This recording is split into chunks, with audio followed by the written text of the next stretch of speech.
Karthik Deepa serial March 25 இன்னைக்கான எபிசோடுக்கான ஒரு promo தாங்க இந்த வீடியோவில் நம்ம இன்றைக்கி பார்க்க போகிறோம்.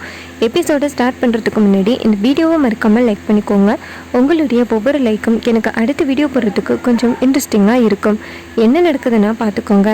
நம்ம ராஜேஸ்வரியும் ஐஸ்வர்யாவும் ரூமில் பேசிக்கிறாங்க. அந்த ஐஸ்வர்யா என்ன சொல்கிறாங்கன்னா, அம்மா நீ சொன்னியெல்லாம் ஆனந்துக்கு சப்போர்ட் பண்ணணும் அப்படின்னு, ஆனால் ஆனந்தையே அந்த மீனாட்சி ஜெயிலுக்கு அனுப்பிட்டாலே அப்படின்னு.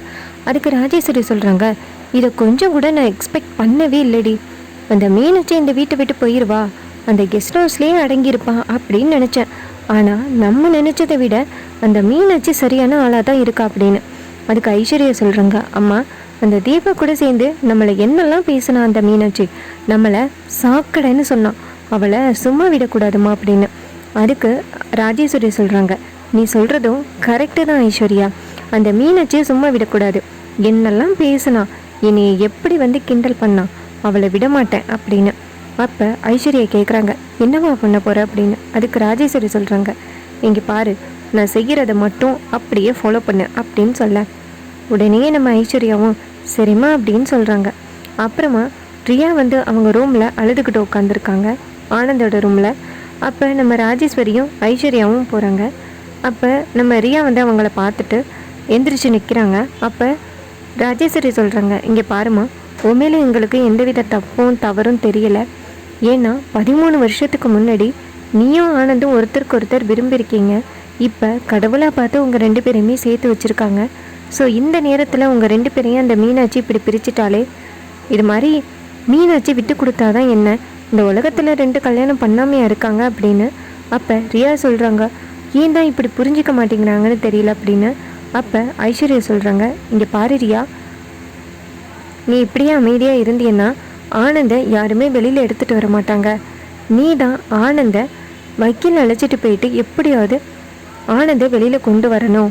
நீ அமைதியாக இருந்தீன்னா இந்த வீட்டில் உன்னை அடுத்தது துரத்தி விட்டுருவாங்க அப்படின்னு. இதை கேட்டுட்டு ரியா சொல்கிறாங்க, அதுக்கு நான் என்ன பண்ணுறது அப்படின்னு. அதுக்கு ராஜேஸ்வரி சொல்கிறாங்க, நான் சொல்கிற மாதிரி செய்யி, எனக்கு ஒரு வக்கீலை தெரியும், அந்த வக்கீலை போய் பாரு, அவன் கண்டிப்பாக உனக்கு உதவி பண்ணுவான். நீ போயிட்டு ஆனந்தை கூட்டிகிட்டு வா. ஆனந்தை கூட்டிகிட்டு வந்துட்டு, ஆனந்தை தானே இவங்க இந்த வீட்டை விட்டு துரத்துறாங்க, ஆனந்தை வச்சு சொத்தை பிரிக்க சொல்லு அப்படின்னு. அதுக்கு ரியா சொல்கிறாங்க, நான் இந்த வீட்டுக்கு சொத்துக்காக தான் வந்திருக்கேன்னு எல்லாரும் நினச்சிக்கிட்டு இருக்காங்க, அதே மாதிரி எல்லாரும் நம்பிட்டாங்கன்னா என்ன பண்ணுறது அப்படின்னு. அதுக்கு ராஜேஸ்வரி சொல்கிறாங்க, எல்லாத்தையும் நான் பார்த்துக்கிறேன், நீ போயிட்டு ஆனந்தை மட்டும் கூட்டிகிட்டு வந்துட்டு சொத்தை பிரிக்கிறதுக்கு நீ முயற்சி பண்ணால் மட்டும் போதும், மற்ற வேலையெல்லாம் தானாக நடக்கும் அப்படின்னு. இதை கேட்டுட்டு அந்த ரியாவும் சரி அப்படின்னு ஒத்துக்கிறாங்க. அப்போ ரியா வந்து ராஜேஸ்வரி கிட்ட அந்த வக்கீலோட நம்பரை வாங்கிக்கிட்டு நேராக ஆனந்தை ஜாமீனில் எடுக்கிறதுக்காக போகிறாங்க. ஆனந்தை வெளியிலையும் எடுக்கிறாங்க. அப்போ ஆனந்த் சொல்கிறாரு, ரியா, என் குடும்பத்தில் உள்ளவங்க யாருமே வரலையா அப்படின்னு. அதுக்கு ரியா சொல்கிறாங்க, இங்கே பாருங்கள், நம்ம குடும்பத்தில் உள்ளவங்க யாருமே வரல, ராஜேஸ்வரி மேடம் தான் வக்கீல் நம்பரை கொடுத்தோ உங்களை வெளியில் கொண்டு வர சொன்னாங்க, அவங்களுக்கு மட்டும்தான் உங்களை பற்றின கவலை இருக்குது அப்படின்னு. இதை கேட்டுட்டு ஆனந்த் சொல்கிறாரு, அன்னைக்கு ஐஸ்வர்யா சொத்தை பிரித்து கேட்டாங்க, நான் தான் எதுவுமே சொல்லாமல் இருந்துட்டேன், நான் போய் சொத்தை பிரித்து கேட்குறேன், அம்மா சொத்தை பிரித்து கொடுத்து தானே ஆகணும் அப்படின்னு சொல்ல. ரியா கேட்குறாங்க, என்னங்க நீங்கள் இன்னைக்கு சொத்தை பிரித்து கேட்டிங்கன்னா என்ன இதான் பழி சொல்லுவாங்க, நீங்கள் கேட்க வேணாம் அப்படின்னு. அதுக்கு ஆனந்த் சொல்கிறாரு, இங்கே பாரு ரியா, நம்ம நல்லபடியாக வாழணும் அப்படின்னா நமக்கு கொஞ்சம் காசு வேணும், நானும் இந்த குடும்பத்துக்காக நிறையவே உழைச்சிருக்கேன், அதனால் நான் காசு வாங்காமல் இருக்க மாட்டேன் அப்படின்னு. இதை கேட்டுட்டு நம்ம ரியா சொல்கிறாங்க, உங்களுடைய விருப்பம் ஆனந்த் அப்படின்னு.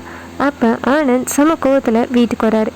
வீட்டுக்கு வந்துட்டு நேராக அபிராமிக்கிட்ட, அம்மா என்னை யாருமே ஜாமீனில் எடுக்க வரல இல்லை, அப்போ நான் உங்களுக்கு யாருக்குமே வந்து இம்பார்ட்டண்ட்டே கிடையாது, அப்போ இந்த வீட்டில் உள்ள சொத்து எனக்கு வேணும், எனக்குள்ள சொத்தை எனக்கு பிரித்து கொடுத்துருங்க அப்படின்னு. இதை கேட்டுட்டு அபிராமி சொல்கிறாங்க, இங்கே பாரு ஆனந்த், சொத்தை பிரித்தா குடும்பம் பிரிஞ்சிடும், கண்டிப்பாக நான் சொத்தை பிரிக்க மாட்டேன் அப்படின்னு. அதுக்கு ஆனந்த் சொல்கிறாரு, இங்கே பாருமா, எனக்கு சொத்து வேணும், அப்படி சொத்து இல்லைன்னா நான் செத்துருவேன் அப்படின்னு. இதை கேட்டுட்டு அபிராமி மயக்கமிட்டு கீழே விழுகிறாங்க. அபிராமியை கொண்டு போய் பெட்டில் அட்மிட் பண்ணுறாங்க. டாக்டர் வந்து அபிராமியை செக் பண்ணி பார்த்துட்டு, இவங்களுக்கு கொஞ்சம் பிபி அதிகமாக இருக்குது, தயவு செஞ்சு வீட்டில் உள்ள பிரச்சனையெல்லாம் வெளியில் வச்சுக்கிடுங்க, இவங்களுக்கு ஏற்கனவே ப்ரெஷர் அதிகமாக இருக்குன்னு நான் வார்ன் பண்ணிட்டு போயிருக்கேன், மறுபடியும் இதே மாதிரி பண்ணிக்கிட்டு இருக்கீங்களே அப்படின்னு. அப்போ கார்த்தி சொல்கிறாரு, சாரி டாக்டர், இதுக்கப்புறம் அம்மாவை பத்திரமா பார்த்துக்குறோம் அப்படின்னு. அப்புறமா கார்த்தி நேராக ஆனந்திக்கிட்ட போய் சொல்கிறாங்க, இங்கே பாரு ஆனந்த், நீ ரியா நல்லவங்க அப்படின்னு நினச்சி தானே நீ இதெல்லாம் பேசிக்கிட்டு இருக்க. எனக்கு ஒரு மாதம் டைம் கொடு, இந்த ரியா எப்படிப்பட்டவன்னு நான் உனக்கு ப்ரூவ் பண்ணுறேன் அப்படின்னு. அதுக்கு ரியா சொல்கிறாங்க, நீங்கள் என்ன செஞ்சாலும் நான் நல்லவன்னு தான் ப்ரூவ் பண்ண முடியும். ஏன்னா என் புருஷன் அந்த அளவுக்கு கிட்டவர். என்னையும் ஆனந்தையும் ரொம்ப சேர்த்து வச்சு பேசிட்டாரு. எனக்கு மனசு தாங்க முடியாமல் அவரை நான் டிவோர்ஸ் பண்ணேன். ஒரு நாள் நீங்களும் புரிஞ்சுப்பீங்க கார்த்தி அப்படின்னு. அதுக்கு கார்த்தி சொல்கிறாரு, நீ எப்படிப்பட்டவன்னு உன் புருஷனே என்கிட்ட நேரடியாக சொல்லிட்டான். உன்னை நான் சும்மா விட மாட்டேன். இன்னும் ஒரு மாதம் இல்லை, ஒரு வாரத்திலேயே உன்னை பற்றின உண்மைகளை வெளிச்சத்துக்கு கொண்டு வர அப்படின்னு சொல்ல. அப்போ ரியா யோசிக்கிறாங்க, என் புருஷன் எங்கே இருக்கானே உனக்கு தெரியாது, அப்புறம் எப்படி நீ இப்படி பேசுகிற அப்படின்னு. இன்னொரு பக்கம் கார்த்தி ஆனந்திக்கிட்ட சொல்கிறாங்க, ஆனந்த், நீ இவன் நல்லவ அப்படின்னு நினச்சி தானே இப்படி பண்ணிக்கிட்டு இருக்க. இவன் நல்லவளே கிடையாது, உனக்கு கண்டிப்பாக நான் ப்ரூஃப் பண்ணுறேன் அப்படின்னு சொல்லிட்டு கார்த்தி நேராக அவருடைய ரூமுக்கு போகிறாரு. அப்போ நம்ம தீபாவும் நேராக கார்த்திக்கிட்ட போயிட்டு, கார்த்திக் சார் என்னாச்சு, அந்த ரியாவும் ஆனந்தும் எப்படி பேசுகிறாங்க அப்படின்னு.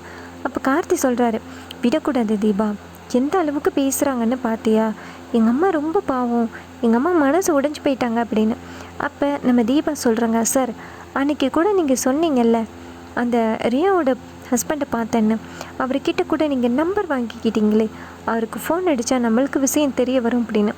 இது கேட்டுட்டு கார்த்தியும், ஆமாம் தீபா, நம்பர் ஒன்று வாங்கியிருந்தேன் அப்படின்னு சொல்லிட்டு நேராக அவருக்கு கால் பண்ணுறாங்க. அப்போ ரியாவோட ஹஸ்பண்ட் கால் அட்டன் பண்ணி யார் அப்படின்னு கேட்க, அப்போ கார்த்தி சொல்கிறாரு, சார் அன்றைக்கி ஒரு நாள் நீங்கள் பைக்கில் கூட வந்து என்னுடைய காரில் மோதிட்டிங்களே, அப்போ கூட உங்கள் ஒய்ஃபை பற்றி நான் விசாரிச்சேனே, உங்ககிட்ட கொஞ்சம் பேசணுமே அப்படின்னு சொல்ல. அப்போ அவர் சொல்கிறாரு, சார் இன்றைக்கி ஈவினிங் போல் மீட் பண்ணலாமா, எனக்கு கொஞ்சம் ஆஃபீஸ் ஒர்க் இருக்குது, அதை முடிச்சுட்டு தான் நான் வரலாம் அப்படின்னு.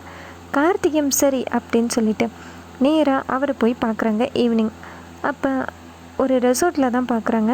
அப்போ அந்த ரியாவோட ஹஸ்பண்ட் சொல்கிறாரு, சார் என்னாச்சு சார், என்னை ரொம்ப அர்ஜெண்ட்டாக பார்க்கணுன்னு சொன்னீங்க அப்படின்னு. அப்போ கார்த்தி சொல்கிறாரு, நேராக அந்த ஆனந்தும் ரியாவும் ஒன்றா இருக்கிற ஃபோட்டோவை காமிச்சு இது யார் அப்படின்னு கேட்க. அப்போ அவர் சொல்கிறாரு, சார் இந்த பொண்ணு என்னுடைய ஒய்ஃப் சார், இப்போ இவங்க எங்கே இருக்காங்கன்னு உங்களுக்கு தெரியுமா, பக்கத்தில் நிற்கிறது யார் சார் அப்படின்னு. அப்போ கார்த்தி சொல்கிறாரு, இப்போ அந்த பொண்ணு என் வீட்டுக்குள்ளே வந்து என்னுடைய அண்ணனை 2ஆம் தரமாக கல்யாணம் பண்ணி ரொம்ப பெரிய பிரச்சனையை உண்டாக்கிக்கிட்டு இருக்கா அப்படின்னு. அதுக்கு ரியாவோட ஹஸ்பண்ட் சொல்கிறாரு, என் குடும்பத்தை சுக்குநூறாக உடைச்சிட்டா, என் குடும்பமே இப்போ என்னை வெறுக்குது, மொத்த சொத்தையும் வாங்கி ஒன்றுமே இல்லாமல் பண்ணிட்டான். நான் அதுக்கப்புறம் கஷ்டப்பட்டு வேலைக்கு போனேன், அந்த வேலையில் வர காசை கூட அவள் பிடுங்கிக்கிட்டா, காசு பத்தலை அப்படின்னு தான் என்கிட்ட சண்டை போட்டு என்னை டிவோர்ஸ் பண்ணிட்டான். இப்போ உங்கள் குடும்பத்துக்குள்ளே வந்து உங்கள் குடும்பத்தை சிதைக்க பார்க்குறாளா, விடமாட்டேன் அப்படின்னு. அப்போ நம்ம கார்த்தி சொல்கிறாரு, நீங்கள் தான் வந்து எப்படியாவது ஆனந்திக்கிட்ட அந்த ரியா தப்பானவன்னு சொல்லணும் அப்படின்னு.